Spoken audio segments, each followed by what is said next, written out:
எத்தனை இடங்களை அகில இந்திய அளவில் இந்தியா கூட்டணி பெறும்னு நீங்கள் நினைக்கிறீங்க? என்னுடைய கால்குலேஷன் குறைந்தபட்சம் 375 இடங்களுக்கு மேலே வெற்றி பெறும். பிரதமர் அவங்க கூட்டணிக்கு வர்றதை நீங்கள் உங்களுக்குன்னு சொல்கிறீங்க? அவங்க சொல்கிறது எப்பவுமே உண்மைக்கு புறம்பா சொல்லுவாங்க. அவங்க 400+ சொல்கிறாரு அவர். எப்படி வருவாங்க? இன்னும் எந்த 370 என்ன அடிப்படையில் வரும்னு ஒரு கேள்வி வரும். இல்லை, காங்கிரஸ் கட்சி கடந்த முறை எத்தனை இடங்களை வாங்கியிருந்தீங்க? அங்கேருந்து எப்படி 375 வர முடியும்? நீங்கள் வந்து 50க்கும் குறைவான இடங்கள் தான் இப்போ சிட்டிங் எம்பிஸ்.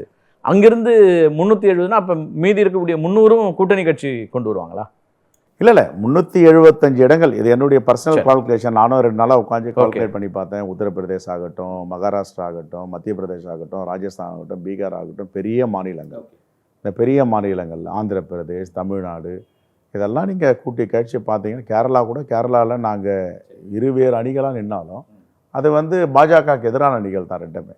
அது ஒத்த கருத்தில் தான் இப்போ பாஜகவுக்கு எதிராக தான் இருப்பாங்க. மார்க்சிஸ்டும் சரி, கம்யூனிஸ்ட் கட்சியும் சரி. அந்த அடிப்படையில் எல்லாத்தையும் பார்த்தா நம்முடைய இந்தியா கூட்டணி குறைந்தபட்சம் 375 தொகுதிகளில் வெற்றி பெறும்.